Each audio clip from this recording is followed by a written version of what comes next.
everyone, and welcome to the Men's Human Rights Discord server. This is our weekly chat that's every Friday, where we talk about men's issues, men's rights.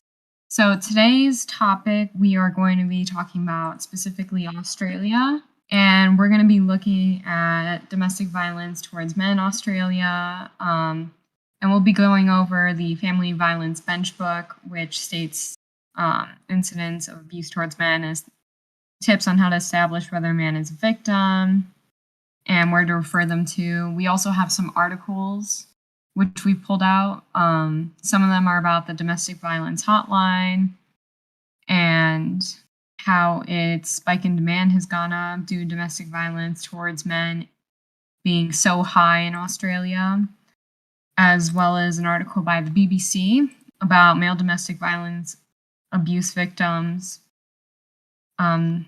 that are being forced in a position where they have to sleep in cars and tents because they don't have anywhere safe to go. We also have some articles talking about women who have been hurting themselves to frame their husbands. We have some domestic violence lies that are influencing the law in Australia and how they're starting to be debunked. But male domestic violence victims are still being quite ignored in Australia. Thank you, Doc. And we're going to start off with the bench book itself. And you can find links to all of these things, or at least most of these things, in the description of the YouTube video. And we will be posting links to them in the Friday text chat as we go. Now, this is going to, if you haven't seen this before and you aren't aware of how the Duluth model works, it's going to probably blow your mind. But this is the Family Violence Bench Book, and it's I've annotated the page a little bit, so hopefully you can see it. But if not, just click the link. It's the top link in the under the description. Now, what this is basically a... So, starting from the top, this is like chapter 5, section 4, page 5, responding to men who claim to be victims of family, who claim, in quotation marks, to be victims of family violence. While men can be victims of family violence, men are more likely to be harmed by a stranger than by a family member. Quantitative research clearly indicates that the majority of incidents are perpetrated by men against women and their children. The following sections look at things judicial officers should bear in mind and some of the questions they can ask when assessing a situation which a man claims to be a victim of family violence. So then the first section of this page is incidents of abuse towards men. We should probably talk about the top bit first, which is quite apart from the fact that domestic violence has been proven to be 50-50 by over 200 studies. I've heard even 300, but I don't have that citation. We have a bunch of dismissive language. We have a whole load of just sort of them just trying to pour doubt on the testimony. And it's worth noting that there is absolutely nothing on this bench book that's specifically about interpreting female testimony that I could find. There's special pages for men, there's special pages for dealing with children. If you're dealing with children, like there is, suddenly goes all sort of sympathetic and like you've got to be gentle with them, etc., etc. But for interviewing men, there's this cold, callous tone, and it's all about basically, it's written like they're talking about male prisoners, and they're talking about men who've already been convicted, and these men are then claiming to be victims of something in prison. And, you know, they're like of the staff or something. And, you know, it's just very, very, yeah, of course they're liars, they're criminals. It's Well, it's like written the way you would see with like you know how we talked once before about police being victim trained. I mean, the writing is very similar to it. It's it talks about judicial officers should bear in mind and some of the questions they can ask. It's basically it sounds like it's a training guide training you that you have to ask questions if they happen to be a male claiming to be a victim. Yeah, that's very much what it's about. It's the if you go through it and you start, if you take like a standard victim and you apply this to them, the person who comes out at the end is likely to be classified as a probable perpetrator rather than a victim. Like, no matter how innocent this person is, if you apply this to them, they're probably going to end up being like labeled. The difference between men and women, the way that we treat men and women differently in the court system, or just in general, how people react differently to a male perpetrator or a female perpetrator, whether it's criminal or not, whether it's a crime or just someone like, committing a social offense, just bullying or whatever it is, we treat men so much more harshly than women. When you look at the difference between racial differences, how we treat someone white versus someone black, the gender difference is even more extreme than that, and yet somehow we just completely ignore that. Like, it's completely fine to talk about how people of different races are treated differently, but when it comes to gender, it's like if you bring it up, you're labeled an incel or a MAGTOW or something else like that. So it's like we had this big difference in how we treat people based on how they were born, but if you talk about it, all of a sudden you become the bad person in the story. You become the bad guy just for saying, hey, listen, men are treated worse by default, and that's a problem. That's sexist. And yet you're not allowed to talk about it. And it's just like, well, how do you address an issue that you're not allowed to even discuss? Do you know what it sounds like to me? I think, I mean, if we're going to go back to like ancient history and stuff like that, they basically, back then, like men were typically the more aggressive thing. And I guess they still had that archaic primal way of thinking, which nowadays in the modern world, that doesn't make any sense. So, because nowadays, in some ways, the roles have switched where now it's, women, becoming more of the aggressors. Now it's women becoming more physically aggressive towards, other people. And which, that's a very evil way of balancing the scales a little bit. I don't think that it's ever been the case that men were more violent than women. I think it's just the case that we're only just being able to see it because, like, you go back into history and women were often the ones who chopped the heads off of the like chickens to cook them for dinner and stuff like that. Like it's like their role in society was just as violent as men's. Men's had a protector role, and women had a household role quite often in the middle classes. But when you go down to the lower classes, women worked as well. And if you look at tribes and things like that, you'll see examples of women being very violent, women killing people, and so on. If you look at genocides, you'll see women with machetes, but it's glossed over. And you have to go hunting for the data. And if you don't look very carefully, you won't find it because it's not that it's not there, it's that we ignore it. And we very, very carefully and studiously ignore it. It's like Michael Flood. I was having a debate with Michael Flood this week about this very bench book, and he won't talk about it. You'll show it to him, and he will just go silent, and he will answer different tweets, or he will talk about something else which is tangential. He'll throw out insults, veiled insults, and he will do everything he can to skirt around the issue because he knows this thing is a mess. Well, it's how male feminists are conditioned to not recognize both sides of the equation. The male feminist is conditioned to only see men as the aggressors. And we saw the comment recently on the Ask Feminist subreddit saying, if a man defends himself from a woman assaulting him, he becomes the aggressor.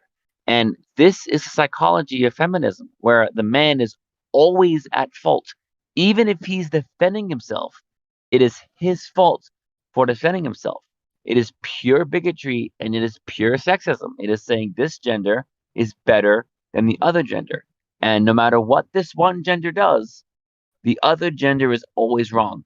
Even if it's a violent assault, the other gender is at fault if they defend themselves. It is pure superiority. It is pure bigotry. It is saying that this gender is born superior to this other gender. So feminism is essentially saying that you are born with more value if you are born female than if you are born male. And Michael Flood is someone who has fallen for that. He believes that a woman is inherently better than a man simply for being a woman. So it doesn't matter what you point out, right? He has a bigoted brain. He has a biased brain. He's a sexist person. So he's not going to see things fairly or rationally. I actually encountered that when I was talking to him. He would talk about. If you look at this book itself, it makes covert. If you look at the first purple line there, is basically a tax admission that women will hit men, and they're basically saying that in situations where men only hit women, only men hit only women, then only men hit only women. In situations where women hit men and men hit back, then it's the same as before. It's classified as self-defense and he is the aggressor. And in situations where only the woman is hitting the man, only the man, you get, like, they go down this train of logic. Well, I call it logic. It's more like a trail of Kafka traps. I don't know if anyone here knows what Kafka trap is.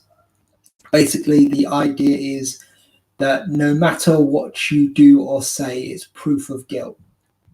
So if you say you're innocent, well, only a guilty person would say that. If you say you're guilty, then you're agreeing that you are guilty. It's there's no way out of it. And that's basically what there is. There is a small, narrow slit for an abused man to get through this. But if he hasn't actually read the bench book, then he isn't going to know what to say in order to get around their traps, which are designed to scupper as many male victims as possible. Michael Flood actually mentioned some of he talked about female violence towards men, but he wrapped it up in being self-defense and things like that, and we'll get to that in a minute. But if you want, Blue, would you like to read some of this list out? We've just done the top bit and we're just down to the second bold heading there, incidences abuse. You mean in the chat section? Where are you supposed to? Oh, your mic's actually breaking up. Maybe it's best if you don't. Oh, sorry. I will just say though. Screenshot. Okay, so let me go to the chat section. But I will just say, let's be honest.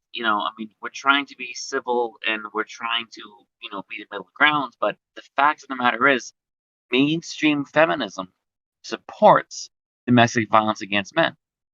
And this is proof of that, because they're saying that if a man defends himself from a woman, he is at fault. So if a woman assaults a man and a man defends himself, they say that the man is the one at fault, and the woman who assaults the man somehow becomes the victim. So there's no possible way to look at that and not say that feminists are supporting domestic violence against men. So feminist supports a violence and sexist dichotomy where the male is automatically, by default, deserving of violence, and where a woman is, by default, entitled to violence. And people might say that sounds extreme, but look at how feminists react to violence. They react to violence against men by blaming men. They react to violence against men by blaming men. How can you possibly say anything other than feminist support domestic violence against men? Because that's how they react to it when it actually happens. It is not theoretical. It is what they actually say and what they actually do. But because what feminism wanted since the 1920s is a lack of responsibility. They don't want women to have responsibilities, but they want so much power. Ma, did you invite Michael Flood here for the chat? I did not, but I'm willing to invite him along again. But he did say no to us last time due to his, he says it's his workload, but he might have been more inclined to Well, no, but I mean, he's a coward. It's because he's a coward. People like Michael Flood are weak. People like Michael Flood, I mean, he's a coward. He wouldn't accept the invite because he's weak. That's why he doesn't come. It's not because he has too much things to do. If he was really dedicated to his work, he would embrace the opportunity to come here and talk about the subject. He doesn't come here because he's a coward and because he's weak. He doesn't want something that challenges his ideologies. He doesn't want to see outside of the curtain. He doesn't want to have to actually face the reality of how complicated things are. Is this the male feminist you guys were talking about earlier? Yes. Yeah, he's cited notorious for being very tactical and, let's say, disappearing or not commenting when something's brought up that he can't refute. Why would a male feminist join a men's rights server? Well, he actually he came on here when I invited him to come and debate us, but he kind of opted out at the last second, so we never actually had it. He cowered out. Well, I'm not going to say one way or the other because I don't want him to start saying we're libeling him. But moving back onto the bench book, this bench book, it actually cites Michael Flood at least 10 times I found throughout it. I did a citation count, and his opinions are what built this bench book. So that should give you an idea of who he is. But obviously, I can't blame him for every part of it because there are other voices here. I mean, there's Chuck Derry, there's all kinds of things. Chuck Derry is worse than Michael Flood by miles. I'd rather live with Michael Flood than Chuck Derry if I was forced to. But the bench book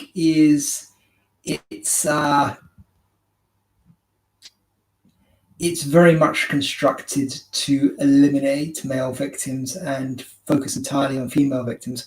In this book, male victims are essentially attacked on little section. Yeah. And we really should go through some of these. Like the first purple line there is, the majority of women who use some form of violence towards their partner have been subjected to, brackets, worse violence by the man before. Or on the same occasion. Yeah. You should probably be reading this out because my mic is generally very stuttery. But that in a nutshell is an attempt to mitigate the idea of male victims entirely. It's a way of poisoning the well and. So if you got hit your wife, or your partner, whichever woman, basically what that line says is if you've been hit by a woman, it's most likely because you did something worse first. Yeah, you deserved it. That's what they're saying You there. earned that hit. Often, men who are genuinely victims of family violence experience the violence from a same-sex partner, carer, or male relative. Men who are the principal users of family violence often try to present as a victim or the victim of violence. Sometimes they succeed in convincing themselves, police, and others. This is That's the because worst. Hold on. I think that's the worst line in the entire page. Just right there. I think we should go through reacting line by line, to be honest. Yeah, But that is the worst line. that is very bad. The male victim has convinced himself and others that he is a victim. And technically speaking, don't lesbians experience domestic abuse more than a hetero? That's what I've heard, but I couldn't say one way or the other. But honestly, I think all domestic violence should be treated the same. Yeah. Which makes sense. But here's the thing: in my school, I mean, going off topic to just a little bit, but in my experience in my high school, I actually saw more women fighting other women than I ever did see men fighting other men, and which is really, really strange. But here's the thing: like that's possibly like that's really bad. I mean, really, really bad. They're basically they're basically treating men like punching bags. And that's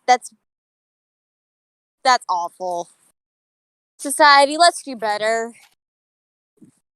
I mean, in that line too about same-sex partners, it gets to relative, and it's like specifically a male relative. They're making it very clear that they believe it's practically impossible for a female to be capable of such violence. And that's not the case. And I believe there's statistics too that sometimes prove that most lesbian relationships, I'd have to find it, tend to be more violent than most, male with male ones. And they're more likely to get divorced because over 50% of divorces are initiated by a woman. Yeah, moving on to the next line. Could you read that out, Doug?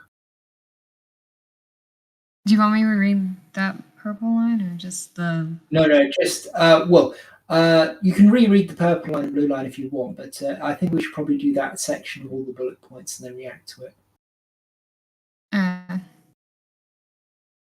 So I'll just start with this is because, first bullet point, many men try to avoid responsibility by seeking to justify the violence directly or indirectly, or to blame their partner, perhaps for provoking an attack or for giving him no way out.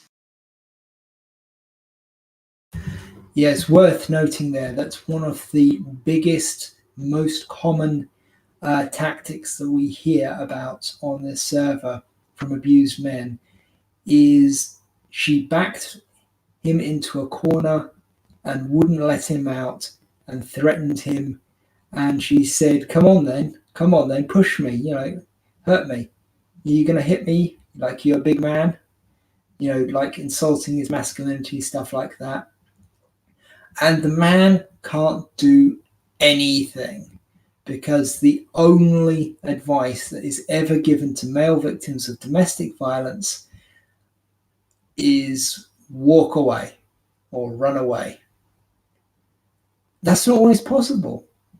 I mean, there was a clip that was very famous for a little while on one of these talk shows, where a guy was talking about how he had to jump out of a 2nd floor, 3rd floor flat because she wouldn't let him leave. They want to have their cake and eat it. They want to say, oh, the man's big enough to handle himself. He's big enough to fight back against her. But at the same time, if he fights back against her, he's automatically the villain and he's the aggressor.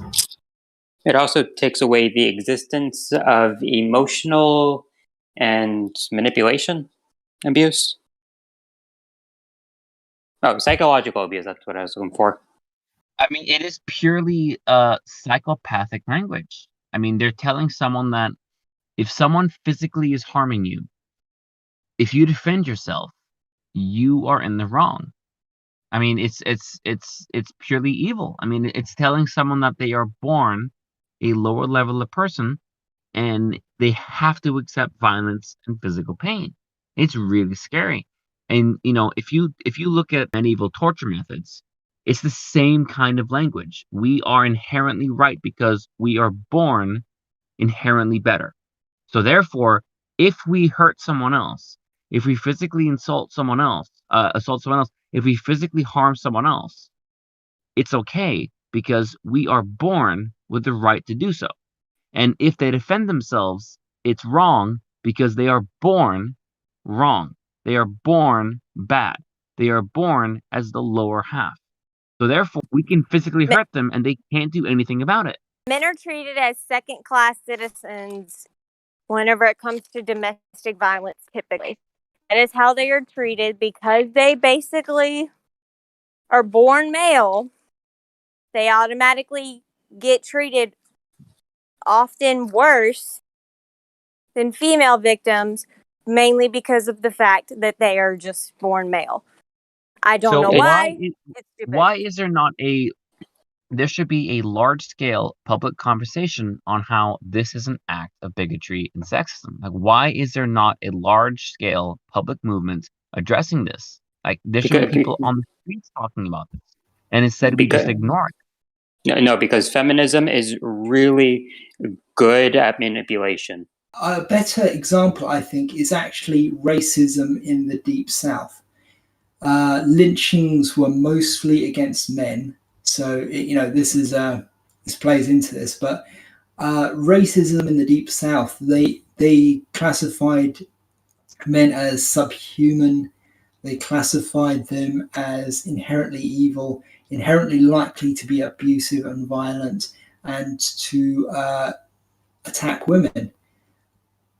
And yeah, if you don't mention the black part, then that's pretty much what we have now with this logic in this Duluth model.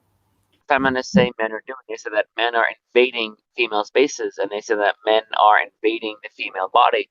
But it's like, hang on, if you're attacked first and you fight back, that's not an invasion, that's self-defense. So if a woman invades a man's personal space, if a woman assaults man, if a woman initiates violence, and the man responds, feminists say he is invading her personal space. No, he's just defending himself. Well, if you want to use a general invasion analogy, I think that's a reasonable one. We could talk about how nationalists basically use that rhetoric when talking about other countries. Like, are you aware of what's it called? Preemptive self-defense. It's a term that gets used sometimes when people are trying to justify attacking another nation who they've been built up to hate. It's a pretty horrifying term. It's basically, yeah, we've got to go over and kill them before they kill us. But a lot of the time, it's just propaganda that the other person is going to kill them. You don't have an active invasion going on, as in the examples used. But moving on the bench book. Actually, I want to bring up one more thing. I sarcastically love the fact that it says avoid responsibility. And it's just that line itself, just those two words, avoid responsibility, in a way, sort of ironic, I guess, in a sense. In just, they're saying guys are trying to avoid responsibility. And yet it's like, in a way, with our law currently and like what they teach our law enforcement, it's like, there is really no responsibility put on women in general. If you falsely accuse, they're giving women like maybe a year is like the most I've seen so far for false accusations.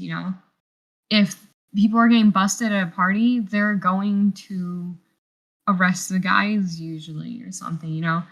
Even if it's not even like a good example somebody brought up, if you have a party and it's at a guy's house and you're at the alcohol, they're going to say, oh, it's your fault for things happening because it's your house and you brought the alcohol. But if you went to a female's house and her friends brought the alcohol and it was her house, they would say, well, it's your fault for showing up to the men that showed up to the party. It's always the male's fault.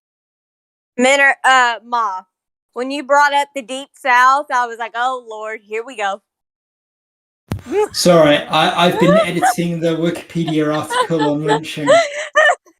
Or what they say is, they say that the men are at fault because they influence the women, and the women are. And this happened when I was 15. I went to a summer camp, and these girls stashed a bunch of alcohol bottles on their windowsill.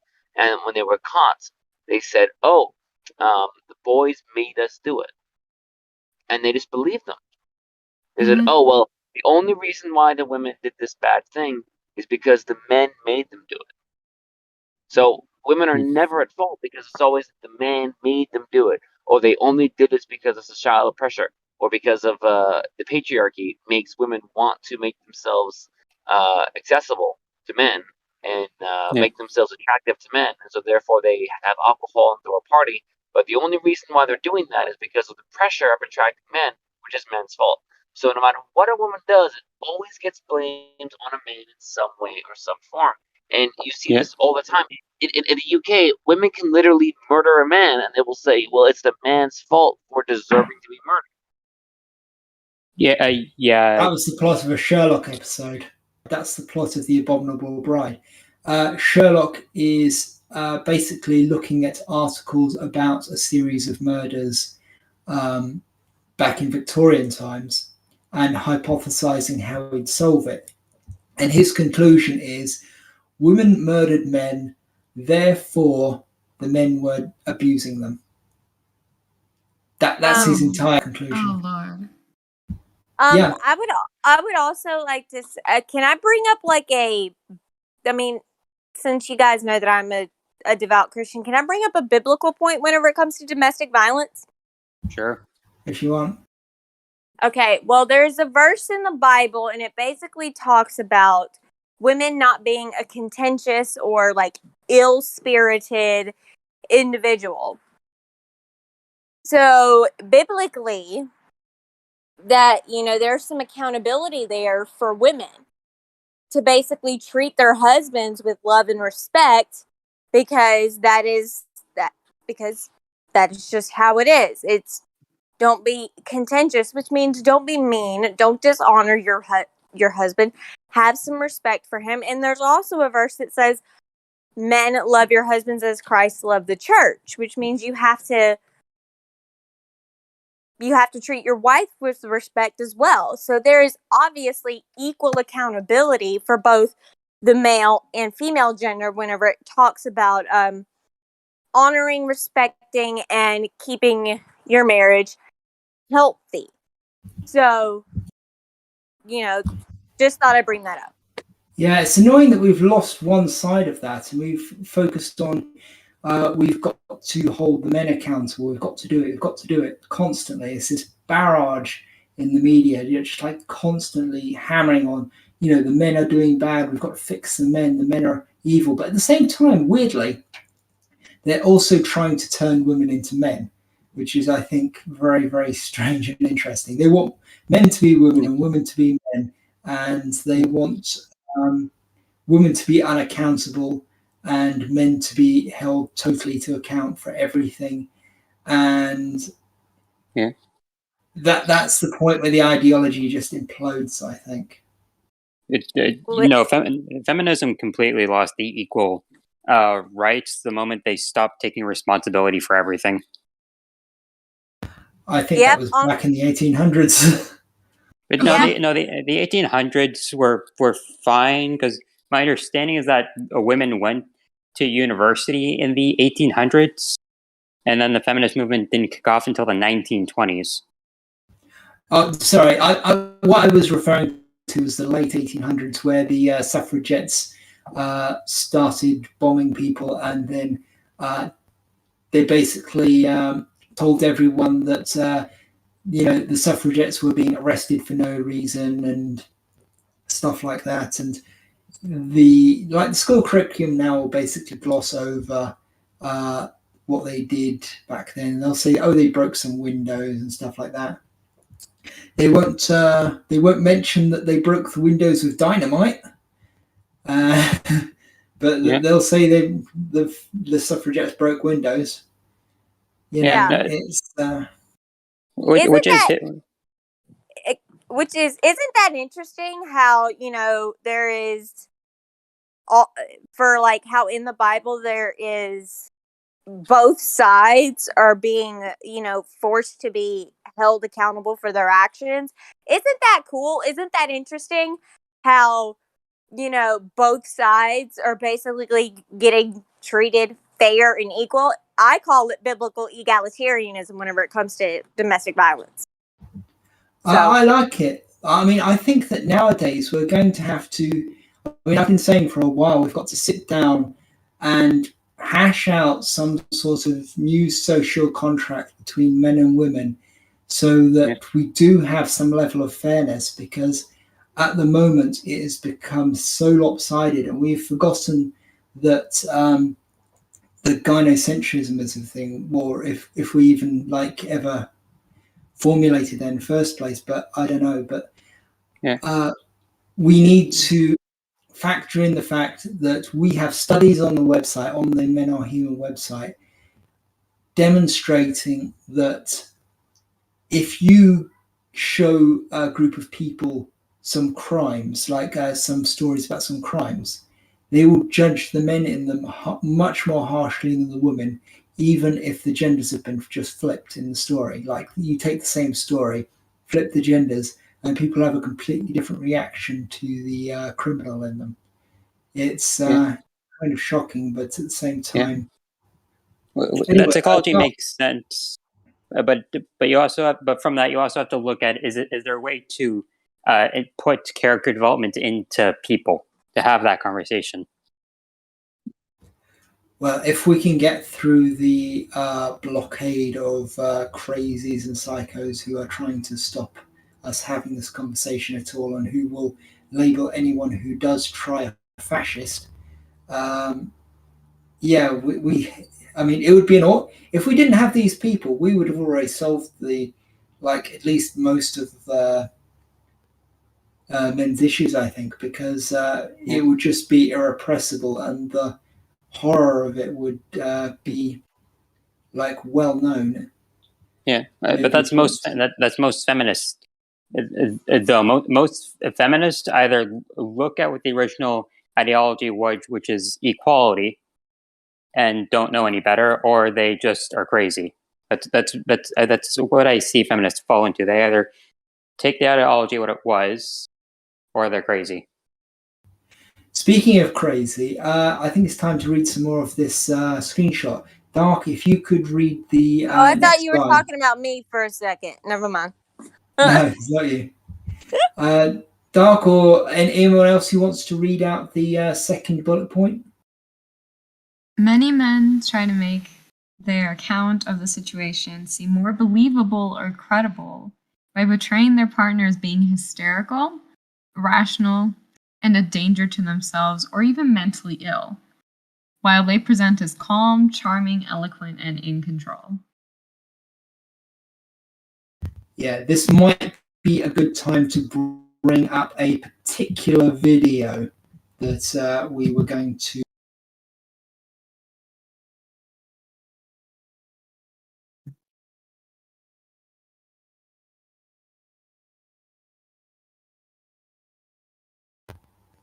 Here we go. Actually, people at home can't see that, but it's a video of a woman hitting herself in a lift to frame her husband for domestic violence. It's a pretty well-known one, and it is from Australia, interestingly enough, just to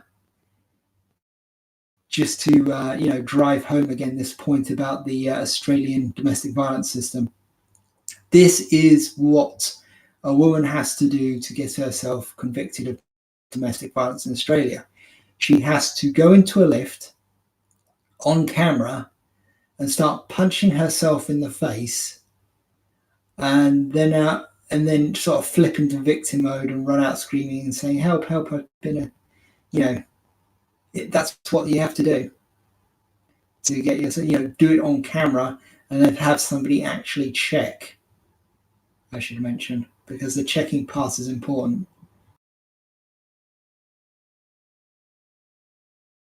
A bit off topic, but I think we should be making a bit of a MRA information videos in short forms. I think it will help raise awareness. Yeah, I'm trying to make some for a while, but I can't seem to get my mic to stop buzzing, and it disrupts even like regular videos.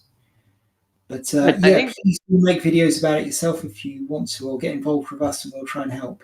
Yeah, and Rona Army did do that for some time. I think Before You Sleep did accuse her of being a chameleon, but the short form videos, it did show a lot of women and men what the issues were. They were popular and accurate, but she has a lot of issues she needed to work out. Is what Think Before You Sleep was talking about. Yeah. Well, anyway, the line in question in the bench book, it's basically what it's saying is, if he says she's crazy, she's trying to kill me, she's like she'll try and do whatever, before he gets to the whatever, they'll basically mentally cut him off and say, he's doing that thing. He's trying to present himself as charming, eloquent, and in control by blaming her and saying that she's a nutbar who attacks him randomly. And it's probably best to jump down to actually the final line of this before we continue, where it says, women, if they feel safe enough, may undertake small acts of retaliation, which can be construed as evidence of a pattern of violence on their part. Now, that's quite an interesting thing. So the woman may retaliate by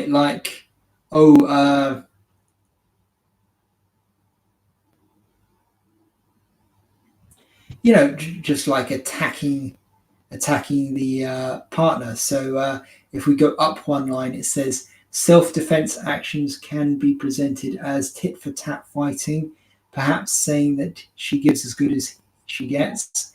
So basically, it's this whole mesh of different directions that they're coming at the man from.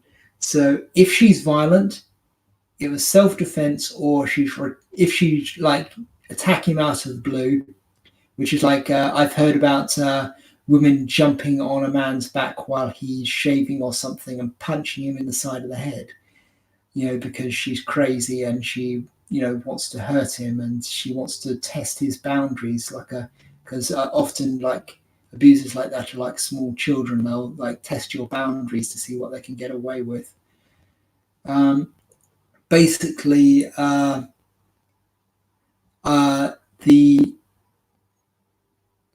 if you look at the line above that, that's many men claim injuries such as scratch or bite marks inflicted on them by their partner in self-defense are evidence of their victimization. So the man can't win, is what I'm getting at. I know that was a weird way of going through that, but sorry. Maybe somebody should read that out in order. But many men, they claim that scratches and bites inflicted on them are evidence of their victimization, and it just classifies that as self-defense. And then if she attacks him randomly, it's because she's fighting back against the power. There's no way the man can win. No way at all. Like only the smallest number of men will get through this filter. And as Michael Flood has actually given me a citation for a Guardian article that I can dig up if other people want to talk, saying that half of the male victims in Australia have been reconsidered as the aggressor by on appeal or something like that. They've been their cases have been looked at, and they've been by the people who read this bench book and enact this bench book, they have been reclassified as the abuser, these male victims. And I think that's very, very interesting and telling. Of course, Michael Flood doesn't think it's telling in the sense that you or I would think it's telling. Let's be honest, they're Nazis. There's no difference between the ideology of the Nazi Party and the ideology of these feminists. They believe that some people are born subhuman by default, and that violence against them, even murdering them, is okay. And we've seen this before. We've seen in Australia the case of Jari Wise. His ex-girlfriend murdered him, and she received no jail time. And the court said because she is a woman, the case will not be classified as homicide because she has a vagina and he has a penis. It is no different than saying you're Jewish, therefore you deserve to die. What feminists are saying is you are born a man, therefore if a woman tries to kill you, it's okay. You deserve it. You are born bad. It is no different. If you take the language and you switch Jew for man, it is identical language. It is identical language. They are saying it is okay to be violent against someone if they are born male. That is exactly what Michael Flood is saying. There is no moral difference between Michael Flood and Heinrich Himmler. Zero. It is the same language, same desire. The only difference is he would exempt himself and his own family. But he is saying it is okay to be violent against these people because they were born as these people. That is what it is. That's why Sally Shellen killed her ex-husband, drove to his house, broke into his house, beat his head in with a hammer, and she was released on grounds of self-defense. She went out of her way to go to his house to kill him, and she was released on grounds of self-defense. Yeah, which makes it is ridiculous. I see it all the time. And I say this, people say, well, you're too emotional, because I was stabbed in the neck by a woman. I was a centimeter away from dying. The person at the hospital that saw me, the woman that treated me, who stitched me up, said if it was 1 centimeter away, if you were a tenth of a second too slow, you'd be dead right now. And the next day, a female neighbor blamed me for it. Said it was my fault. I almost died. Was that a mugging or what was that? This was Los Angeles. This was no, July like homicide or mugging. What was it? It was she followed me home and she assaulted me. And she was in her car and I tried to close her door because she was trying to get out of her car, and she was saying she's gonna come in the apartment and kill me and kill a child that lives in the apartment.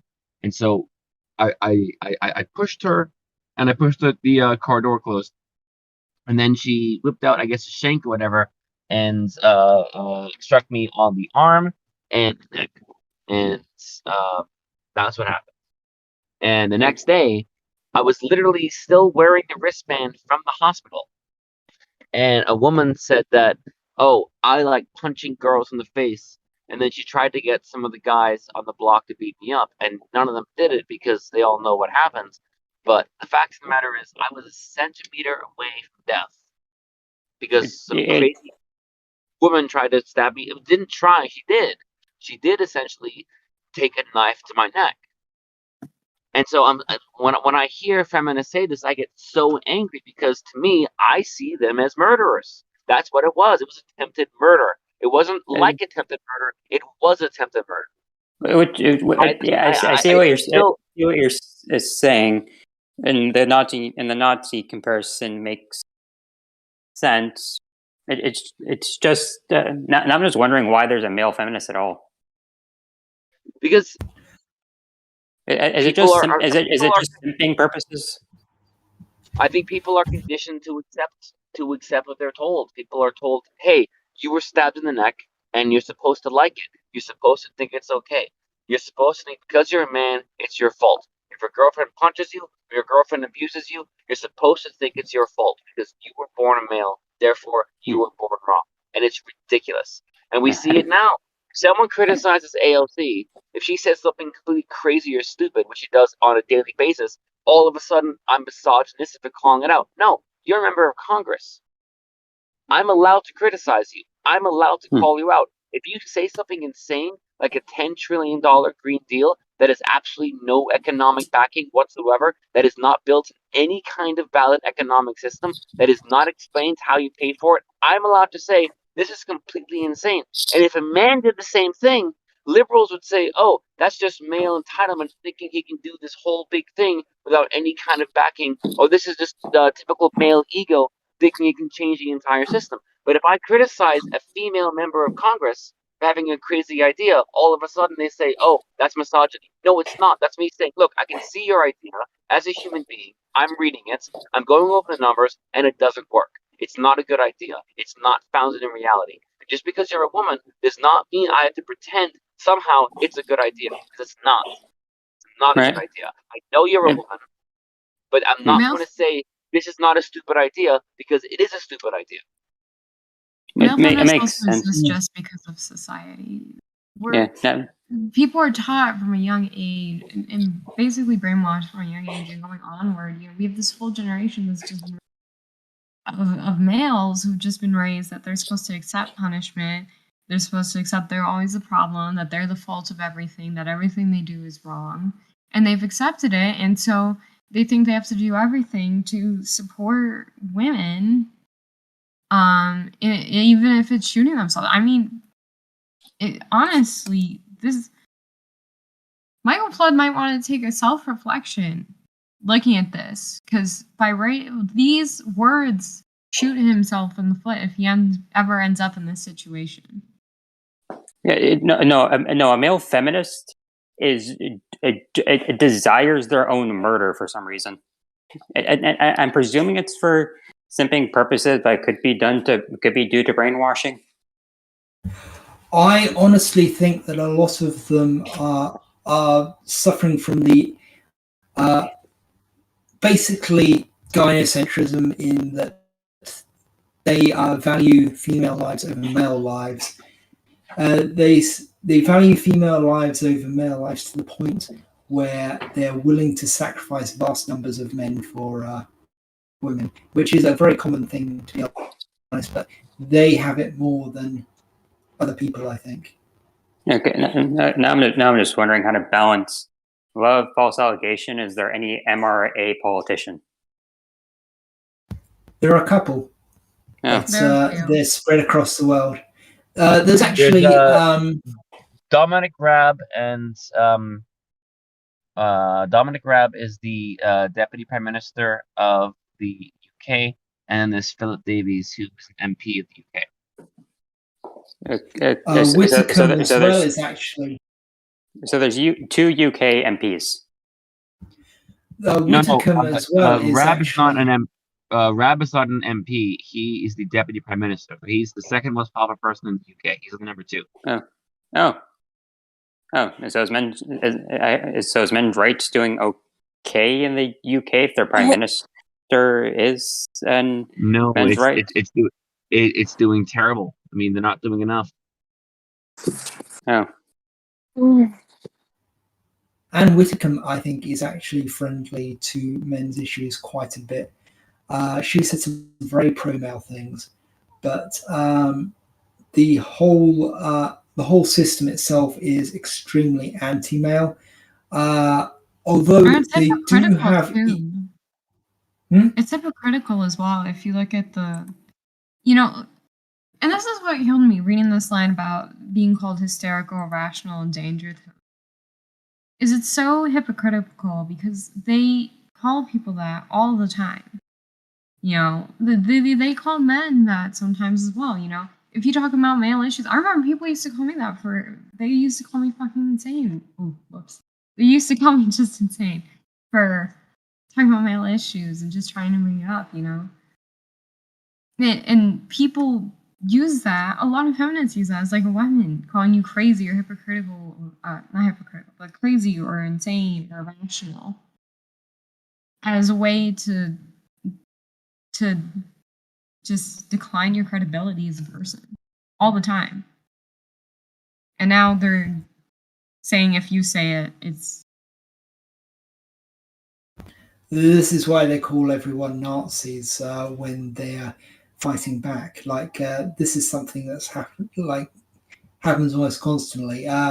If you fight back against the powers that be, you will be called a Nazi, and a lot of people will believe that you are one because they'll put up a stock photo of a Nazi flag or something, or they'll just. This happened at the men's march, the Sydney Watson men's march. A bunch of quote unquote anti-fascists turned up. They were actually women's studies people who were using Antifa flags and things that they'd borrowed and masquerading as Antifa pretty much. I'm pretty sure they're pretty much Antifa themselves anyway, but they basically labeled us all Nazis.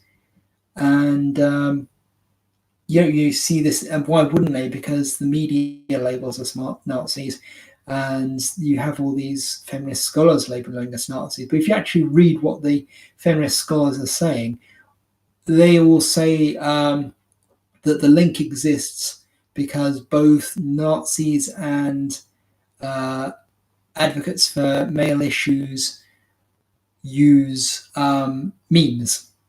They use similar tactics, like they use memes, they use satire and stuff like that. And that is the extent of their connection.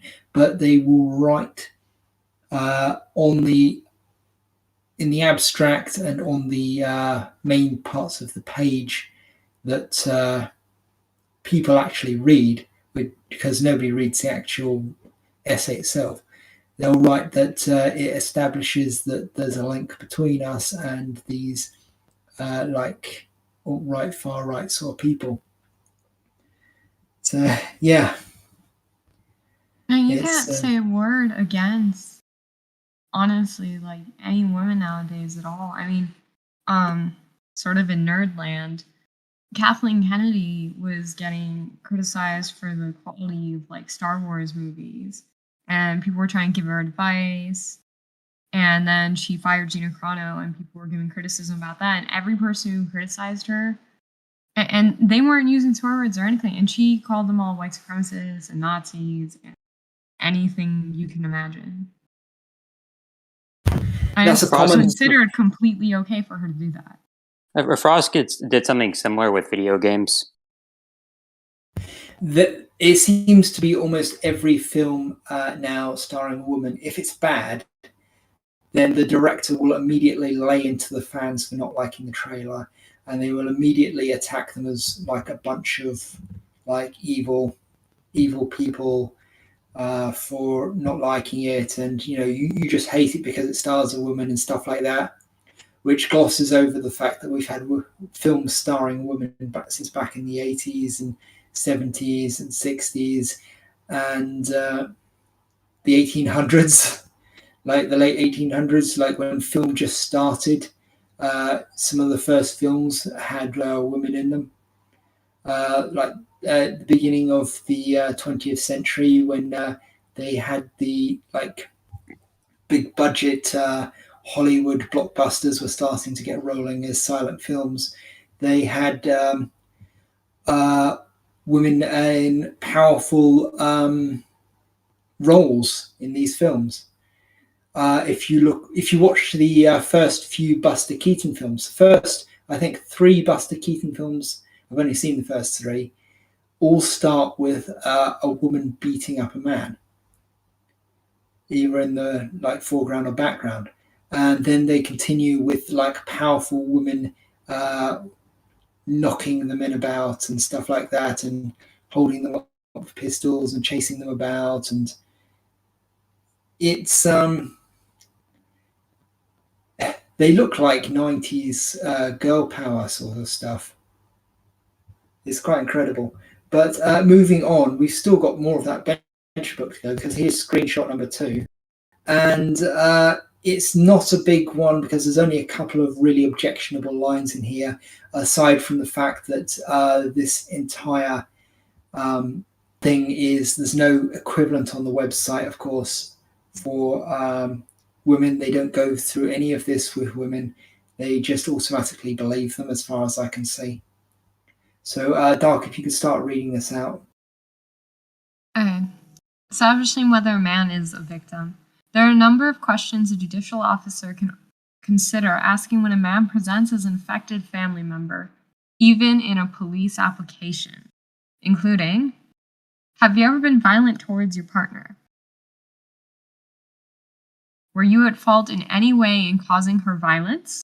This question serves 2 purposes. First, to assess whether he did anything that caused her to act in self-defense or to retaliate.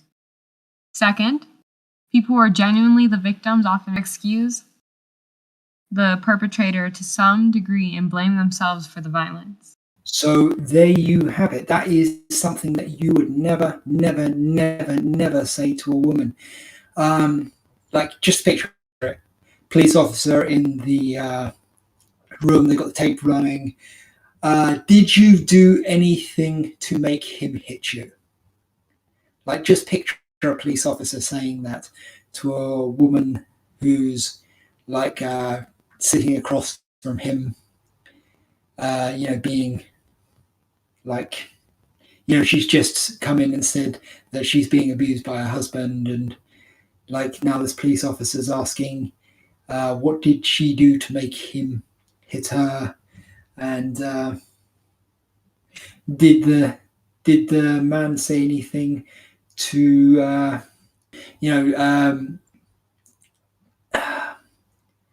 I'm sorry, this is just such insane stuff. It's crazy. I mean, like, I told Michael Flood that this bench book, and like, it's against Australian equality legislation, which says that everyone has the right to equal treatment without regard to gender or race or anything like that. I told him that his stats were, metaphorically speaking, fruit of a poison tree, in that everything that came before them in the system was illegal, discriminatory, gendered discrimination.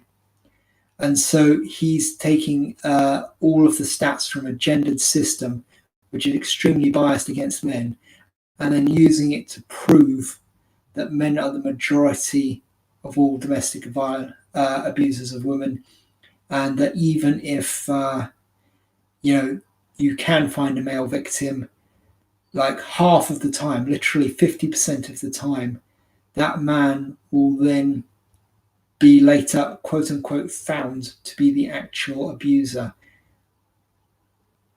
And it just gets worse the more you delve into it. We've got other citations we could go through. I mean, there's another link I can post that should probably read from, but I think I'll just post a bit of what it says so everyone can see and read it for themselves. Risk assessment. Mark Walters is the coordinator of Men's Line DV, connects male-oriented phone counseling line that occupies a corner of this office. Men's Line receives about 15 to 20 calls a day, minuscule compared to Women's Line. Mr. Walters says, instead, the majority of the workers' time is spent on outbound calls to men who have been referred to the service by police or ambulance workers or other members of the community. All the men the service deals with, the vast majority have been identified as an aggressor in a family violence situation. The telephone counselors do enter into meaningful conversations, Mr. Walters says. Ones that will motivate the man to take the next step, whatever that is. But one of the skills the workers must develop is how to navigate what Mr. Walters calls victim mode. When guys drop into the victim mode, It's almost like a compensatory behavior. Compensatory. Compensate. Let's give them that.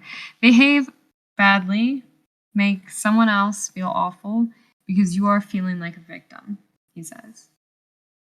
They can acknowledge that their behavior is bad around the house, but they feel, look, I am justified because of what's going on at work or what's happened in my past. I am a victim here.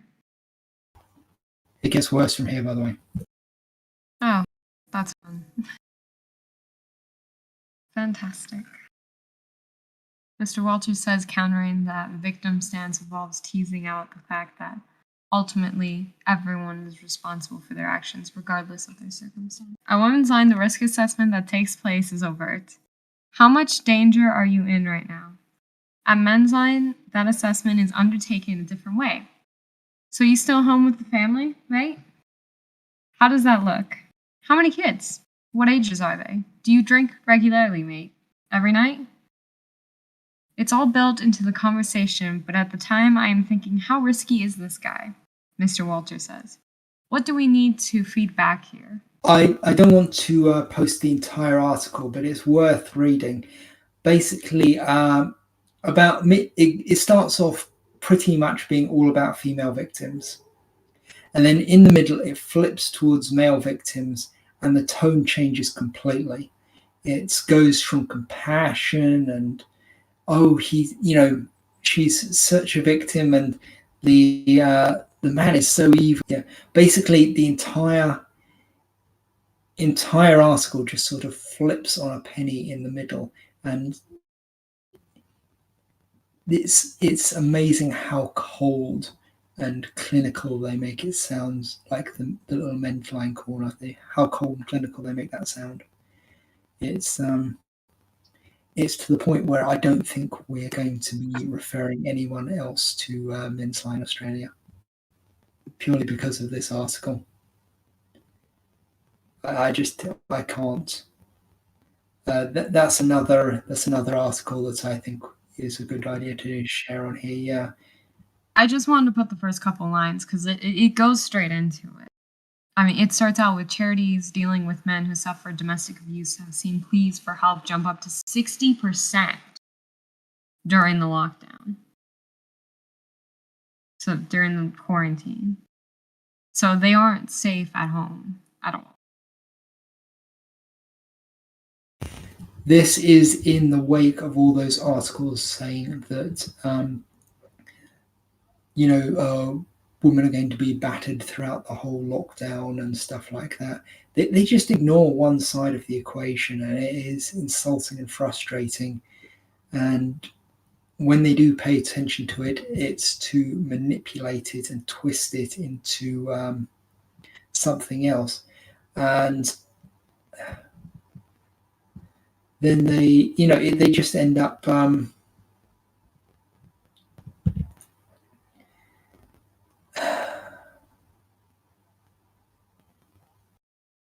It's a hard I'm sorry. topic. Yeah, I'm a bit emotional about It's it. hard to read through it and talk about it. Blue, All did of you want this. to For anyone who's watching this, you wonder why men's rights activists exist. You wonder why we're here. Wonder why we're going and talking out there. This is why, You just call us women haters, call us feminists, call us whatever you want. We don't hate women. And you know what? Maybe or maybe not we're against feminism, because feminism is different with different people and there's so many things. But the reason we're here is for situations like this. Is for the lack of responsibility of anybody in this world to do anything for men. Very good speech. Yeah. Well, I think I'm going to have to go and calm down a little bit. Sorry, Yeah, Blue's just brought in. Let's just read this one last screenshot. Should I read it out loud for everyone? Or Yeah, please do. okay. She had returned to the scene by the time police arrived, with one officer describing her as being highly intoxicated and crying out, "Why did he jump out in front of me?" Justice Gregory Geeson said during sentencing, "You knew you were speeding but didn't know how fast you were traveling. You thought Mr. Wise might have thrown something at the car," Justice Greeson said. "Oates not legally responsible for death, Judge." The court heard that Mr. Wise had a history of jumping out in front of Oates' car and had jumped in front of it only a week prior to the incident. Oates pleaded guilty to charges of dangerous driving, drinking, driving, and failing to remain at the scene of an accident in the Hubbard Supreme Court last month. Yeah, he jumped in front of the car. He had a habit of jumping in front of her car. Just the same way that the old joke used to be that she had a habit of falling down the stairs and opening the cupboard into her own face and stuff. It's very interesting. I mean, obviously we don't know with that at all, but it does sound very suspicious to me. Anyway, Dark, if you could take us out, please. So this has been the Men's Human Rights Server Discord Friday chat. We are here every week on Fridays at 4 p.m. UK time, 10 a.m. Central, 11 a.m. Eastern. This has been a rough talk, but this is a talk that's always necessary, and we're glad to always have you guys here. And please return. Please give us recommendations on topics, and see you all next week. Goodbye.